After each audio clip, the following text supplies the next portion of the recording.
lights in the Galactic Council chamber dimmed as Ambassador Velkarn stepped forward.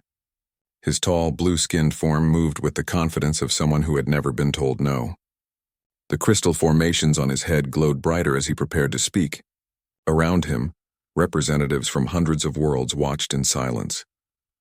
"Fellow beings of the galaxy," Velkarn began, his voice carrying across the vast chamber. "Today we address a threat to our peaceful civilization. A species that brings chaos wherever they go. A species that knows only violence and war." The massive screen behind him flickered to life. Images of Earth appeared, showing cities and ships. Then came videos of human conflicts, explosions, and destruction. The watching aliens shifted uncomfortably in their seats. "These creatures call themselves humans," Velkarn continued. "They have spread from their homeworld like a disease. In just 200 years, they have claimed 47 star systems. They fight each other constantly. They destroy their own planets. They cannot be reasoned with." The Zephyrian delegate, a peaceful being that looked like living mist, spoke up. "But Ambassador, they have also helped many species. The trade agreements, the medical research they shared with us." Velkarn's crest flashed red. "Tricks! They gain your trust, then they strike. Look at their history. They have never had a single year without war somewhere on their planet. Even now, as they spread across the stars, they bring their violence with them." The chamber filled with worried murmurs. The Zarathi Empire had ruled this part of the galaxy for 3,000 years. They brought order and peace. If they said humans were dangerous, most species believed them. "The Zarathi High Command has studied these humans carefully," Velkarn announced. "We have watched them fight among themselves with weapons that could crack planets. We have seen them poison their own air and water, then find ways to live in the poison. They are not like us. They do not value life or peace." The Nexus Collective Representative, a machine intelligence older than most civilizations, processed data streams rapidly. "Our calculations show a 73% chance that humans will attempt galactic conquest within the next century," it reported in its emotionless voice. "Exactly," Velkarn said, pointing at the machine. "This is why the Zarathi Empire must act now, before these humans become too strong to stop." On the screen, new images appeared. Human soldiers in combat armor, ships bristling with weapons, cities that looked more like fortresses than homes. The watching alien saw a species that seemed to live for war. "The Zarathi High Command has made its decision," Velkarn declared. "We hereby give the human species 72 standard hours to surrender all their colonies and return to their home system. They will submit to Zarathi oversight and guidance. If they refuse, we will remove this threat from the galaxy permanently." The chamber erupted in voices. Some aliens protested, saying this was too harsh. Others worried about what humans might do if cornered. But the Zarathi had the strongest fleet in the galaxy. They had never lost a war. "You cannot be serious," said the delegate from the Rimworlds Alliance. "Genocide is forbidden by galactic law." Velkarn's eyes narrowed. "We offer them life under our guidance.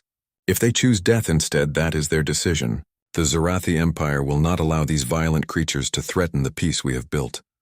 The vote was closer than Velkarn had hoped, but it passed. The galaxy's major powers would not interfere with Zarathi actions against humanity.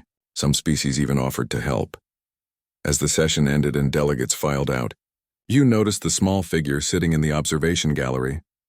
Dr. Sarah Kim, Earth's cultural attaché, had heard every word. She had expected something like this for months. The Zarathi had been building up their fleet and spreading propaganda about human aggression. Sarah activated her quantum communicator, sending an encrypted message across the galaxy toward Earth. The message was simple. They bought it, proceeding as planned. Light years away in the Sol system, Admiral Chen received the message in her office aboard the space station called Fortress. The name fit. What looked like a simple orbital platform was actually the most heavily armed structure humanity had ever built. "Well," Chen said to her staff, "looks like the Zarathi fell for our little show. How long until their fleet reaches our outer colonies?" 18 days at maximum Zarathi fleet speed," replied Commander Torres, Chen's tactical officer. "But Admiral, are we really going to let them attack civilian colonies just to maintain the deception?" Chen smiled grimly. "What civilian colonies?" "Those helpless settlements are anything but helpless. Besides, our people volunteered for this. They know what's at stake. For 50 years, humanity had been preparing for this moment. They had studied every galactic conflict, learned every species' strengths and weaknesses. They had built their reputation as violent, chaotic, and primitive, while secretly becoming something far more dangerous. The truth was, humans had not been fighting each other for decades. Every war the galaxy observed was actually a massive training exercise. Every destroyed city was rebuilt stronger. Every conflict between human colonies was practice for the real war they knew was coming. The galaxy saw chaos where there was actually perfect coordination. They saw primitive emotion where there was cold calculation.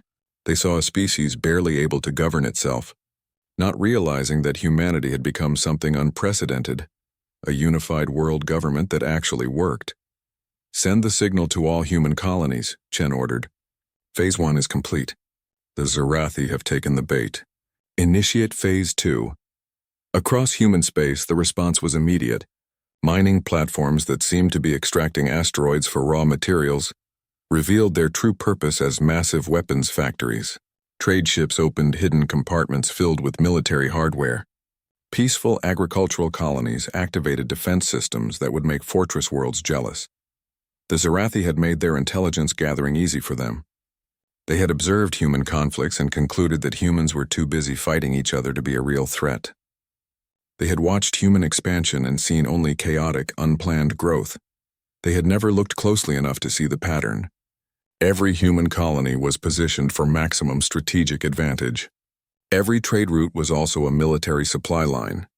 Every seemingly random conflict had trained human forces for specific combat scenarios. Most importantly, the Zarathi had never realized what human emotion really meant in warfare. They saw anger and thought it made humans sloppy. They saw grief and thought it made humans weak.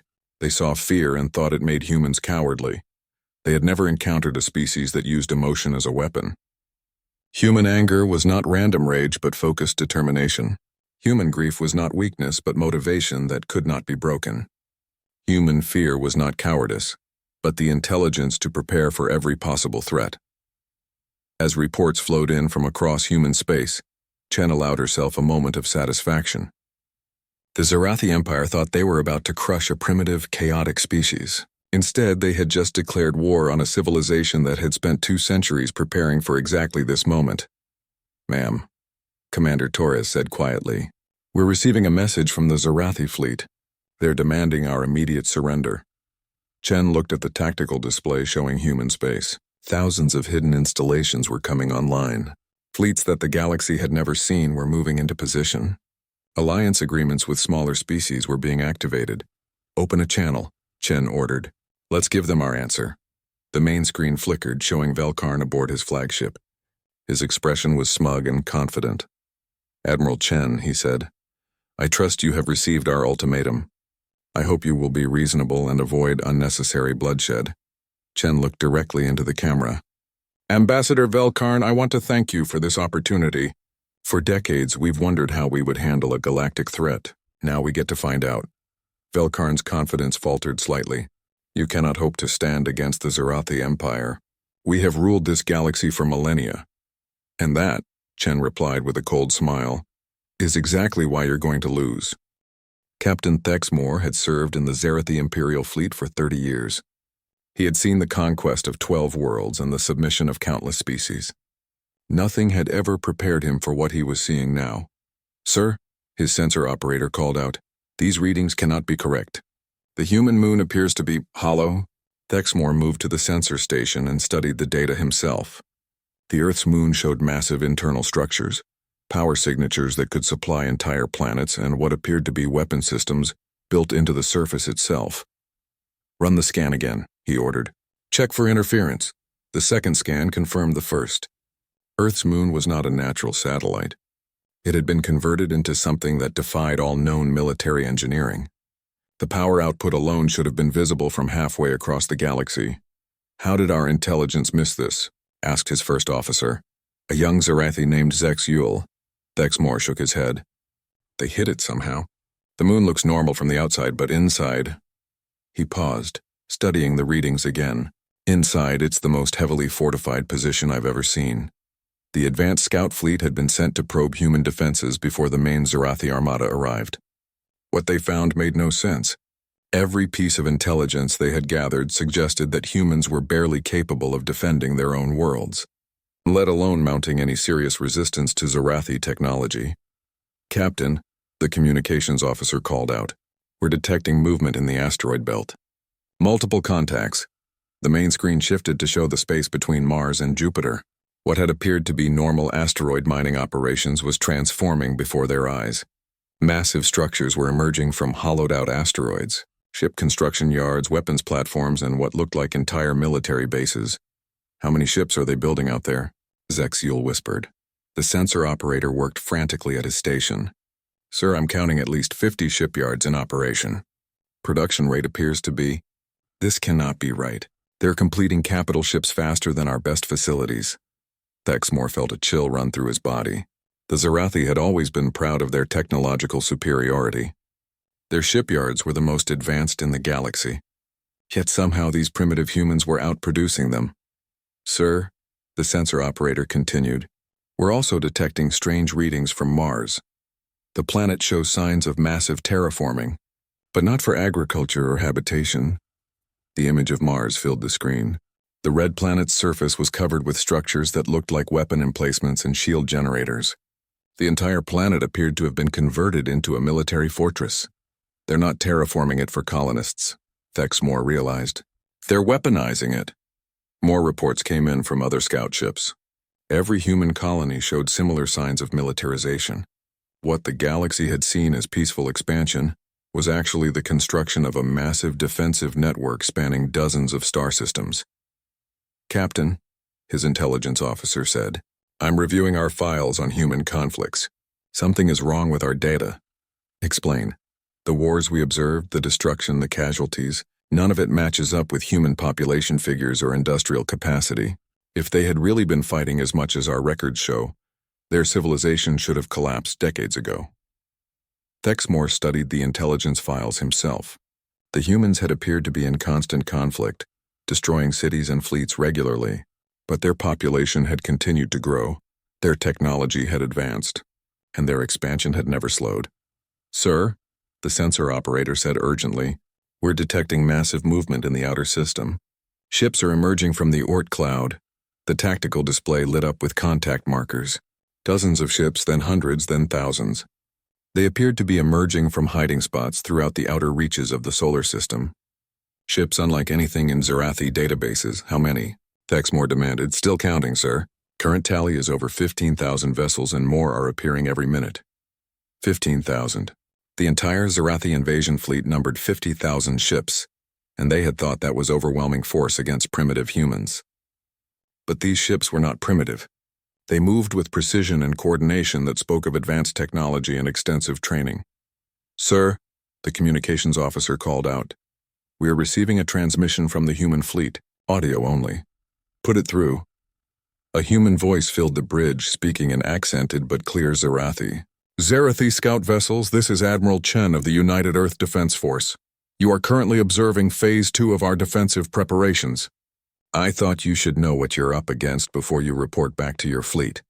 Thexmore activated his transmitter. "Admiral Chen, I am Captain Thexmore. I must inform you that you face the full might of the Zarathi Empire. 50,000 ships armed with weapons that have conquered this galaxy." 50,000?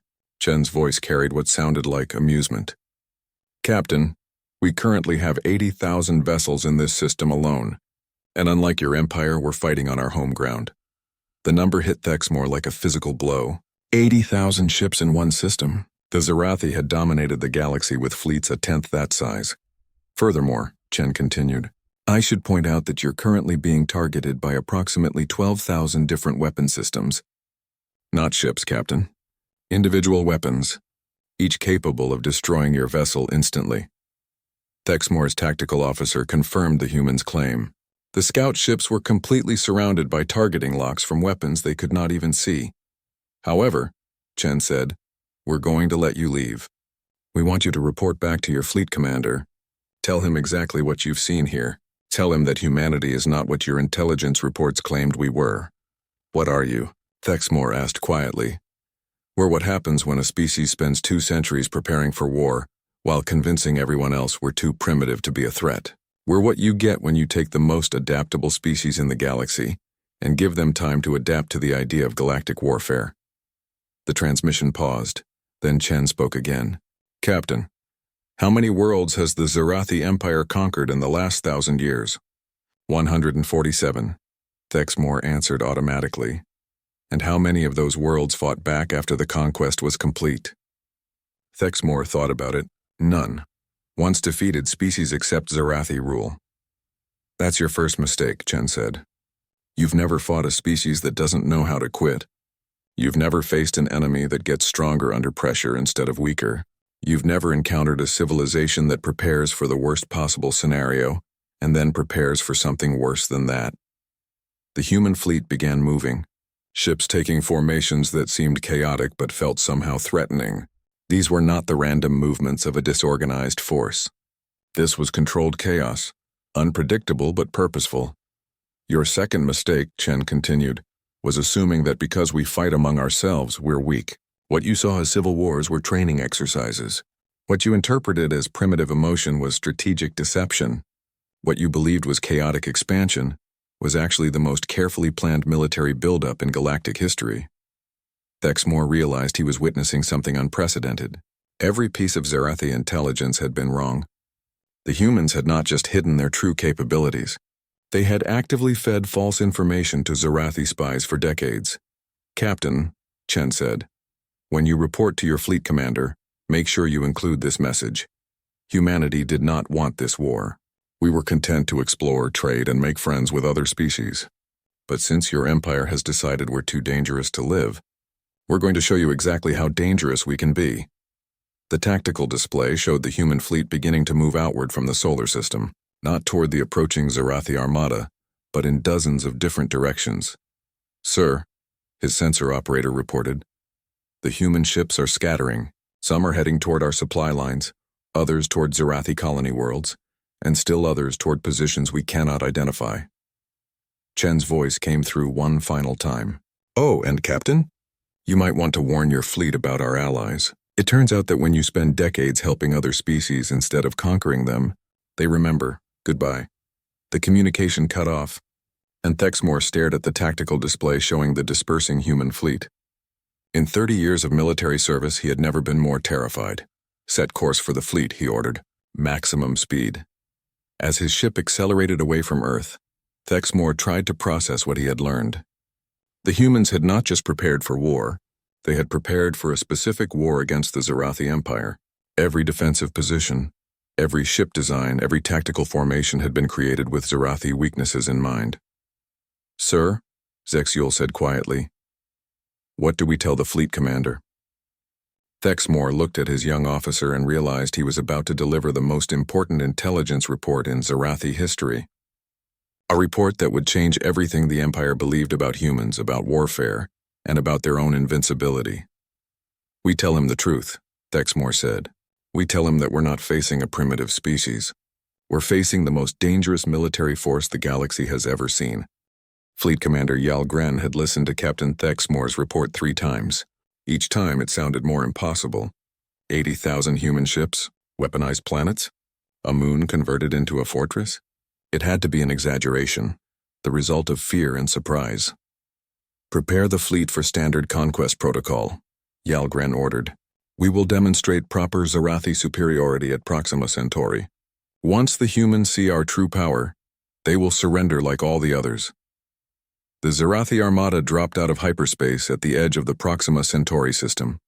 50,000 ships in perfect formation. It was a sight that had terrified countless worlds into submission. Massive dreadnoughts, swift destroyers, and carrier ships filled with fighter craft. The pride of Zarathi military engineering. Sir, his tactical officer reported, we're detecting human vessels in the system, approximately 5,000 ships in defensive positions around Proxima B. Yalgren smiled. 5,000 against 50,000. Even if Captain Thexmore's report was accurate about human capabilities, this would be a quick victory.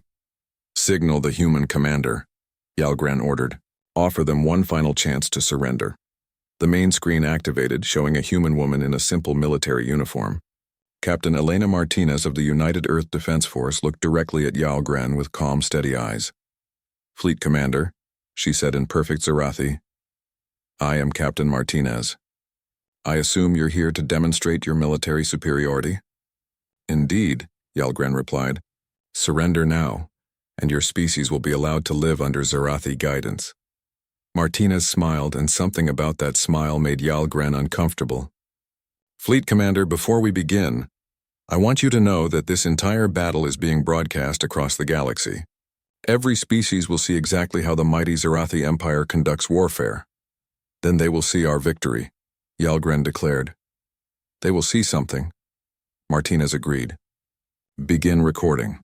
All units commence Operation Schoolyard." The human fleet moved in a way that defied every principle of civilized warfare. Instead of forming battle lines and engaging in honorable ship-to-ship combat, they scattered like insects. Some ships accelerated directly at the Zarathi formation, others veered away at impossible angles, and still others simply vanished from sensors entirely. "Sir," the tactical officer called out, "the human ships are using some kind of stealth technology. We're losing targeting locks." Yalgren watched in growing confusion as human vessels appeared and disappeared seemingly at random. When they did engage, they ignored the heavily armored frontal sections of Zarathi ships, instead targeting life support systems, engine cooling, and command centers. "They're not trying to destroy our ships," his weapons officer observed. "They're trying to disable them." "Dishonorable cowards," Yalgren muttered. But as he watched the tactical display, he realized that the human strategy was terrifyingly effective. Zarathi ships were going dark not because they were destroyed, but because their crews were dead or unconscious. "Sir," his communications officer reported, "we're receiving transmissions on Zarathi military frequencies. The humans are broadcasting false orders to our ships. How do they have our command codes?" "Unknown, sir, but they're using them to order our vessels to fire on each other." The battle became a nightmare of confusion and misdirection. Human ships that appeared to be retreating suddenly revealed themselves as decoys, while the real vessels attacked from unexpected directions. Zarathi formations found themselves firing on their own allies as forged orders spread chaos through their ranks. "Sir," the tactical officer called out urgently, "the human ship Indomitable is on a collision course with our command carrier. The ship appears to be heavily damaged." Yalgren watched as the human vessel, trailing fire and debris, accelerated directly toward one of his most important ships. "Destroy it before impact!" But the Indomitable proved nearly impossible to target. It rolled and twisted through space using debris from other battles as cover. At the last moment, escape pods ejected from the human ship, scattering in all directions. The Indomitable struck the Zarathi command carrier at full velocity. The explosion destroyed both ships instantly, taking with it the tactical coordination for an entire Zarathi battle group. "We just received a transmission from the Indomitable before impact," the communications officer reported. "Captain Martinez says, 'Tell your fleet commander this is what we call a learning experience.'" The battle continued for 17 minutes. When it ended, the Zarathi had lost 37 ships and had another 61 disabled. The human fleet had lost 8 vessels, but their crews had evacuated before the ships were destroyed. "How?" Yalgren demanded. "How did they evacuate their crews in the middle of battle?" His intelligence officer studied the sensor logs. "Sir, it appears the humans were using their own ships as decoys. The crews transferred to stealth vessels before engaging. What we thought were damaged ships running away were actually evacuation craft." Yalgren stared at the tactical display in disbelief. The humans had not just defeated a superior force, they had done it while saving their own people. It was a level of tactical sophistication that the Zarathi had never encountered. "Sir," the communications officer said quietly, "we're receiving another transmission from Captain Martinez." The screen showed Martinez again, now aboard a different ship. She looked completely calm, as if the battle had been nothing more than a training exercise. "Fleet Commander Yalgren," she said, "I hope you found that educational. Now, before you try to regroup for another attack, there are a few things you should know." The display behind Martinez showed images from across the galaxy: Zarathi supply convoys under attack, military bases being evacuated, transport ships being boarded by human forces. "While you were learning about human naval tactics," Martinez continued, 17 other human fleets have been visiting Zarathi territory. We're currently engaged in operations across 43 systems. Your empire is very large, Fleet Commander, but you can't defend everywhere at once." Yalgren's blood ran cold. You're attacking civilian targets? No, Martinez replied firmly. We're liberating them. Those supply convoys you're seeing attacked? They were carrying weapons to suppress rebellions on conquered worlds. Those military bases being evacuated? They were being used to hold political prisoners.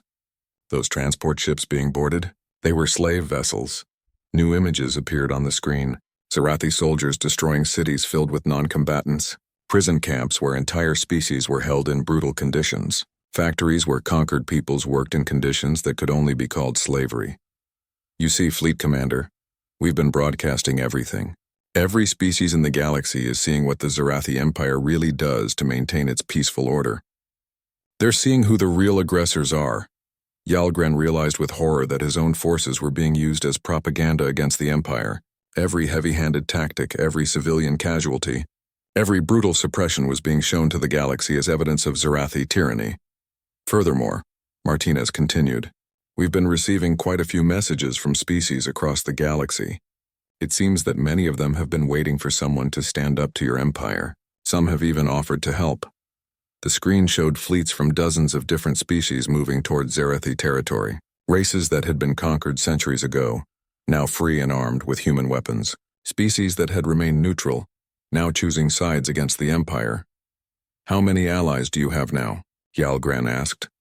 How many species has your empire oppressed over the last 3,000 years? Martinez replied.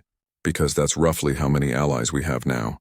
The implications hit Yalgren like a physical blow. The Zarathi Empire had maintained control through fear and superior technology, but if dozens of species united against them, with human military support... There's one more thing you should know, Martinez said. We've been analyzing Zarathi military doctrine for decades. We know exactly how you fight, what your strategies are, what your weaknesses are, but you know nothing about how humans fight because we've never really fought anyone before. You have constant wars on your worlds, Yalgren protested. Training exercises, Martinez corrected. 2 centuries of training exercises designed to prepare us for fighting you. Every war you observed was actually us practicing different scenarios for this exact conflict. We've been preparing to fight the Zarathi Empire since we first learned you existed. The communication cut off, leaving Yalgren staring at empty space. Around him, his bridge crew worked frantically to assess the damage and try to re-establish contact with Zarathi High Command. Sir, his communications officer reported, we're receiving messages from across the Empire. Human forces are everywhere. Our colonies are surrendering rather than fight. Our subject species are declaring independence. Several of our own worlds are requesting permission to negotiate separate peace treaties. Yalgren slumped in his command chair. In 17 minutes, the humans had not just won a battle. They had begun the collapse of an empire that had lasted for millennia. What are your orders, sir? His tactical officer asked. Yalgren looked at the tactical display, showing human ships regrouping in formations he could not predict. An enemy he could not understand, fighting a war he had never imagined possible. Emperor Kajthul stood in his throne room, watching reports from across his empire. Each one was worse than the last. In just 3 weeks, the Zarathi Empire had lost more territory than in the previous century. Human fleets seemed to be everywhere at once, striking with precision and speed that defied all military logic. Your Imperial Majesty, General Hexlarn approached the throne, his usually perfect posture showing signs of exhaustion. We have lost contact with the Outer Rim territories. Our garrisoned fleets report that they are facing coordinated attacks from humans and local resistance movements. How many humans are there? The Emperor demanded. Our intelligence said they had barely 40 worlds. Our intelligence was wrong about many things, Your Majesty. The humans appear to have hidden colonies throughout the galaxy. Worse, they are not fighting like any species we have encountered before. The Emperor activated the main display, showing the tactical situation across Zarathi space. Red markers indicated lost territories. Yellow showed contested systems, and green represented areas still under firm Imperial control. There was far too much red and yellow. Show me the Earth fleet, the Emperor ordered. The display shifted to show the Sol system. What the Emperor saw made no sense. The human fleet defending Earth was not the force that had been attacking Zarathi territories. These ships were different, and they were commanded by beings that were not entirely human. Who is that? The Emperor pointed to the figure on the communication screen. General Hexlarn consulted his tablet. Commander Seshra of the starship Vengeful Spirit. She appears to be Vorten, but she commands a human vessel and fights alongside human forces. The Emperor studied the reptilian features of the Vorten commander. The Vorthens had been conquered by the Zerathi 200 years ago. Their homeworld had been strip-mined, their people scattered across the galaxy as laborers and servants. How is this possible? The Vorthens have no fleet, no military capability. It appears the humans have been rebuilding them, Your Majesty. Our reports indicate that human space is filled with refugees from conquered worlds, all of them now serving in human military forces. More images appeared on the screen. A Christine engineer working alongside human technicians to create new shield technologies. A nebula whale serving as a communications specialist aboard a human dreadnought. Even some Zerathi, apparently defectors working as tactical advisors for human commanders. Your Majesty, General Hexlarn said carefully, the humans are not fighting as a single species. They have become something we have never encountered before. A true alliance of multiple species all working together as equals. The Emperor felt something he had not experienced in centuries. Fear. The Zerathi Empire ruled through division, keeping conquered species separate and weak. But the humans had done the opposite. They had united the galaxy's oppressed peoples into a single force. Sir, a communication officer approached. We are receiving a transmission from the human fleet. Admiral Chen requests to speak with you personally. Put her through. The screen showed a middle-aged human woman sitting in what appeared to be a ship's bridge. Around her, the Emperor could see beings from dozens of different species, all wearing human military uniforms. Emperor Kaj Thul, Admiral Chen said formally, I am Admiral Sarah Chen of the United Earth Defense Force. I believe it's time we talked. You have attacked my empire without provocation, the Emperor replied. You have violated every law of civilized warfare. Chen's expression did not change. Your empire declared war on us, Your Majesty. We're simply responding. As for civilized warfare, I think your own people might have different opinions about Zerathi military conduct. The screen split, showing footage from across the galaxy. Zerathi forces destroying civilian targets. Prison camps where non-Zerathi species were held in brutal conditions. Slave labor operations on conquered worlds. Worse, it was clear that this footage was being broadcast to every inhabited system in the galaxy. Where did you get these images? The Emperor demanded. From your own military networks, Chen replied calmly. It turns out that when you oppress people for centuries, some of them eventually learn to fight back. We have allies in your own government, Your Majesty, people who are tired of what the Empire has become. The Emperor realized with growing horror that the human infiltration of Zerathi space was far deeper than anyone had suspected. They had not just military allies, they had intelligence networks throughout the Empire itself. What do you want? He asked. The immediate withdrawal of all Zerathi forces from conquered territories, the release of all political prisoners and slaves, the dissolution of the imperial government and its replacement with a democratic federation of free worlds. Impossible, the Emperor said immediately. The Empire has maintained galactic peace for 3,000 years. Peace? Chen's voice carried a note of disbelief. Your Majesty, we have documented evidence of active genocide on 17 worlds. We have records of slave operations involving over 2 billion beings. Your peace is built on the suffering of every species you have conquered. Order must be maintained, the Emperor insisted. Without imperial control, the galaxy will fall into chaos. The galaxy is already in chaos, Chen replied. Your chaos, your wars, your oppression, we're offering something different. A chance for every species to govern themselves, to make their own choices, to live without fear. The Emperor studied the human admiral. She spoke with the confidence of someone who held all the advantages. But there was something else in her manner. Something that suggested she would prefer not to use those advantages. And if I refuse? He asked. Then we will remove your empire by force, Chen said simply. Your Majesty, in the past month, your forces have lost every major engagement against us. Your colonies are declaring independence. Your own people are joining our cause. The Empire is collapsing whether you acknowledge it or not. I am the Emperor of the Zerathi. I do not yield to inferior species. Chen sighed. Your Majesty, that attitude is exactly why this war was inevitable. You still think in terms of superior and inferior species. We think in terms of people who want to be free. The communication cut off, leaving the Emperor staring at an empty screen. Around him, his advisors waited for orders that he did not know how to give. Your Majesty, General Hexlarn said quietly. Our analysts believe the humans are correct. The Empire cannot survive this conflict. Too many of our own people are turning against us. Then we fight to the end, the Emperor declared. Ready the Imperial Guard, prepare the throne world's defenses. If these humans want to destroy the Empire, they will have to come through me personally.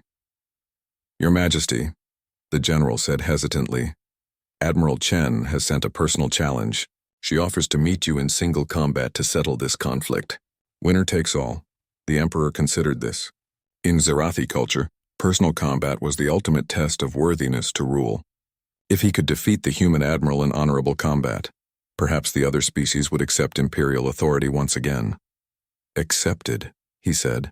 Arrange the meeting. 3 days later, Emperor Kajthul stood in the combat arena aboard his flagship, facing Admiral Chen. The fight was being broadcast across the galaxy, with representatives from hundreds of species watching to see who would determine their future. The Emperor was larger, stronger, and had been trained in combat since childhood. Admiral Chen was a middle-aged human who had spent most of her life as a strategist and diplomat. The outcome should have been obvious. The fight lasted exactly 30 seconds.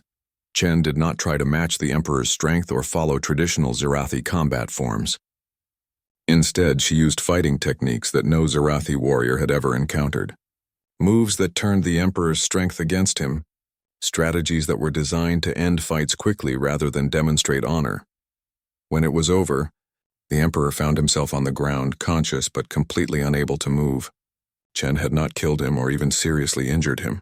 She had simply demonstrated that human combat techniques were several levels beyond anything the galaxy had imagined.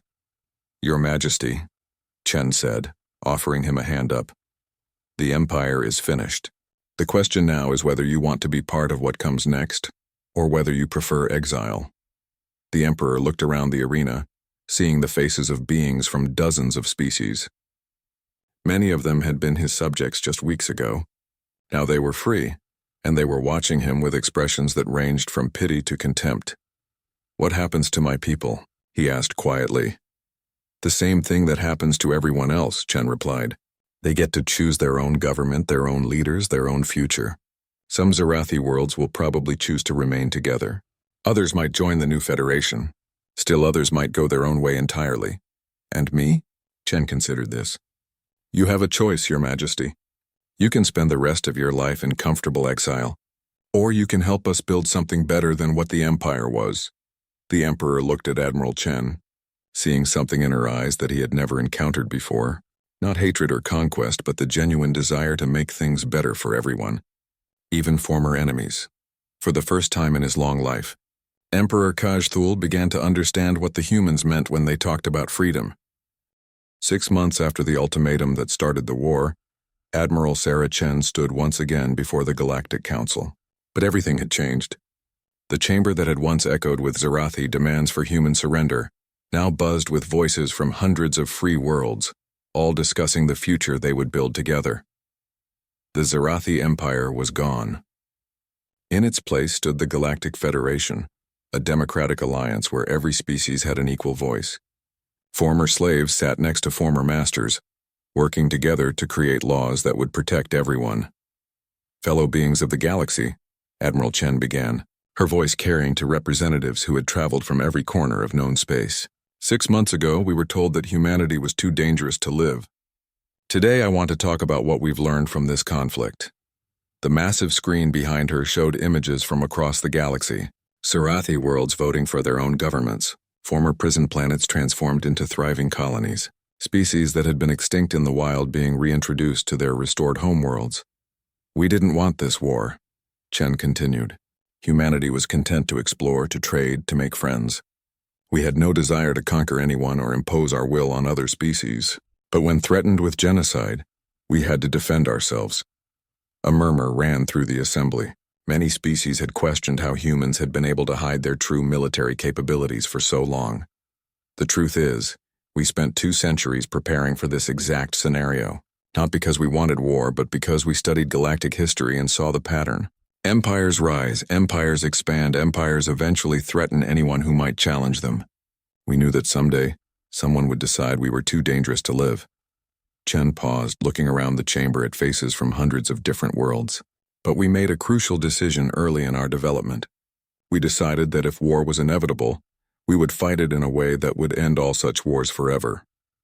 The screen showed footage from human colonies during the war, cities that had continued functioning normally even as battles raged in orbit, schools where children from dozens of species learned together, hospitals where human doctors treated wounded from all sides, including captured Zarathi soldiers. You see, we didn't just prepare for war.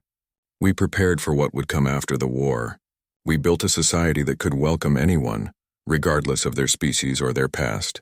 We created military forces trained not just to fight, but to protect and preserve. Ambassador Velkarn, the same Zarathi who had delivered the ultimatum 6 months earlier, stood up. He looked older, diminished by the loss of the empire he had served. But his voice was steady as he spoke. "Admiral Chen, I must ask, why did you not simply destroy us? Your forces had every opportunity to eliminate the Zarathi species entirely. By the laws of war, we were your enemies." Chen looked at him with something approaching sympathy. "Ambassador, that's exactly the kind of thinking that made this war necessary. We don't fight to destroy our enemies. We fight to stop them from hurting people. Once the Zarathi Empire stopped being a threat, the Zarathi people became just another species we wanted to help." She gestured to the new Federation charter displayed on screens throughout the chamber. This document contains provisions that would have seemed impossible under the old empire. Universal species rights, democratic representation, and collective defense agreements that ensure no empire can ever again threaten the freedom of others. The Zephyrian delegate, who had expressed concern about human warmongering 6 months earlier, spoke up. "Admiral, humanity has taken no special position in this new federation. Why? You have the strongest military, the most advanced technology. You could rule the galaxy if you chose." Chen smiled, and for the first time in months it was a genuinely happy expression. "That's exactly why we can't rule the galaxy. Power corrupts, and absolute power corrupts absolutely. The moment we started thinking of ourselves as the galaxy's rulers, we would become the very thing we fought to destroy."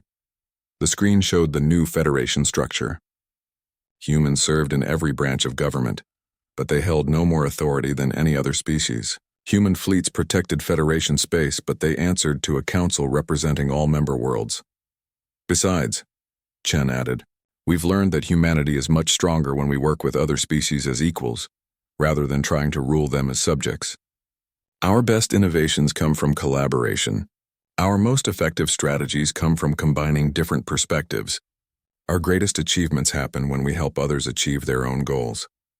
The former Emperor Kaj Thul, now serving as a cultural advisor to the Federation Council, stood up. He wore simple civilian clothes instead of imperial robes, and his manner was humble rather than commanding. "Admiral Chen speaks the truth," he said, his voice carrying across the chamber. "I spent 3,000 years believing that order could only be maintained through strength and fear. I was wrong. True order comes from justice and cooperation." He gestured toward the gallery where citizens from hundreds of worlds watched the proceedings. "Look around this chamber. Former enemies working together. Former slaves sitting as equals with their former masters. Species that were extinct under the Empire now thriving under the Federation. This is what peace looks like." A young Vorthon delegate stood up, her scales still bearing the scars of imperial labor camps. "What guarantees do we have that this Federation will not become another empire? What prevents humanity or any other species from seizing power?" Chen nodded approvingly at the question. "An excellent point, Delegate Seshka. The Federation Charter includes specific provisions to prevent exactly that. No single species can hold more than 20% of key government positions. Military forces answer to civilian leadership chosen by democratic vote. Most importantly, any member world can leave the Federation at any time for any reason." "But what if someone attacks the Federation?" asked a delegate from the Rim worlds. "What if another empire tries to conquer us?" "Then we defend ourselves," Chen replied simply. "But we defend ourselves as free beings fighting to remain free, not as subjects fighting for their masters. That makes all the difference." The session continued for hours, with delegates asking questions about everything from trade agreements to judicial systems. Throughout it all, Chen answered patiently, always emphasizing that the Federation was not perfect, but it was something they would all build together. As the day's session ended, Chen walked out of the chamber and found herself face to face with Ambassador Velkarn. The former Zarathi official looked uncertain, almost lost. "Admiral," he said quietly, I must know. Did you plan all of this from the beginning? The War of the Federation, even my own change of heart? Chen considered the question seriously. No, Ambassador. We planned for war because war seemed inevitable. We planned for victory because defeat meant extinction. But this... She gestured toward the chamber where delegates from hundreds of worlds continued their discussions. This is something we're all building together. I find it difficult to understand, Velkarn admitted. Under the Empire, everything was planned, controlled, predictable. This Federation seems so chaotic. It is chaotic, Chen agreed. Democracy always is, but it's the good kind of chaos. It's the chaos of people making their own choices, solving their own problems, building their own futures. It's messier than tyranny, but it's also much more beautiful. They walked together toward the viewing platform overlooking the Federation capital. Below them, the city bustled with activity as beings from hundreds of worlds worked, traded, and lived together in relative harmony. Tell me honestly, Admiral, Velkarn said. Do you think this will last? Can so many different species really work together peacefully? Chen watched a group of children from a dozen different species playing together in a park below.